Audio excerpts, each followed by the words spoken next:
राम भक्त बजरंगबली हनुमान पूजार्चना क्या उचित एवं क्यों समय हनुमान पूजा करने उचित नुहे। तेणु हनुमान आपने जानती से शीघ्र प्रसन्न होती रामकर से भक्त एवं शिवंकर अंशधारी ये जो हनुमान जो जन्म होता शिवंकर अंश नहीं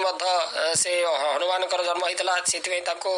माने शिवंकर अंशधारी बोली कहुए पवन सुत बोली कहुए तापर केशरी नंदन कहुए से जो जन्म हेले से समय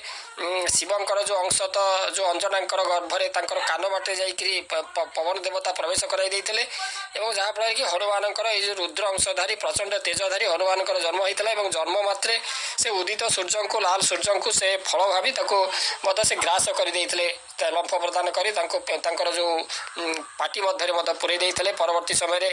जगत अंधार हो जाता है इंद्रंकर जो वज्र प्रहार हनुमान गोटे हनु हाड़ भांगी तांकर नाम से हनुमान रखा जाइए। तेणु प्रभु रामंकर भक्त हनुमान निजर भक्त मानकर दुख दुर्दशा से सही पारती ना कारण हनुमान खूब दयालु बोली आमर शास्त्र में वर्णना करा जाइए। निष्ठार सह हनुमान पूजा कले से प्रसन्न होता तेरे आम जाना जे क्यों समय हनुमान पूजार्चना कराए। आमर शास्त्र वर्णना अनुसार प्रभु हनुमान दिन सारा भगवान श्रीराम सेवारे से लगी था। तेणु राति कि सन्धार प्रभु श्रीराम विश्राम नेवा समय हनुमान तांकर सेवा करि तेणु यही समय से निजर भक्तर डाक सहजरे शुणी था। तेणु संध्या अथवा रात्रि रे श्रद्धार सह हनुमान पूजार्चना कले भक्त समस्त मनोवांछित फल प्राप्ति होता है। शांत परिवेश रे एकाग्रतार सह संध्यारे प्रभु हनुमान को पूजा कले आशीर्वाद मिलवा सह जीवन में थिबा बाधा विघ्न दूर होता है। हनुमान पूजार्चना सह हनुमान चालीसा पाठ कले हनुमान प्रसन्न होता श्रद्धालु को मनोवांछित फल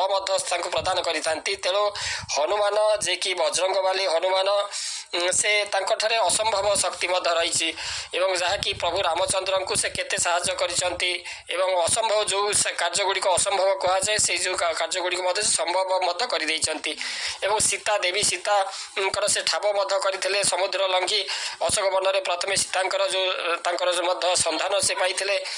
श्रीराम मुद्रिका देते प्रभु देवी सीता प्रसन्न हो से चिरंजीवी होगापी वर प्रदान करते जहाँफल कि आज पर्यंत ये हनुमान से जीवित अच्छा पूजार्चना करुवा भक्त मैंने कौन ना कौन रूप से दर्शन से पाँच हनुमान से अल्प माने खूब शीघ्र से तो प्रसन्न हो जो भक्त मान को वर दियंती जो माने दुख दुर्दशा को दूर करती। तेणु जिते बड़े आप जो स्थान को जाऊँच हनुमान को स्मरण कर जातु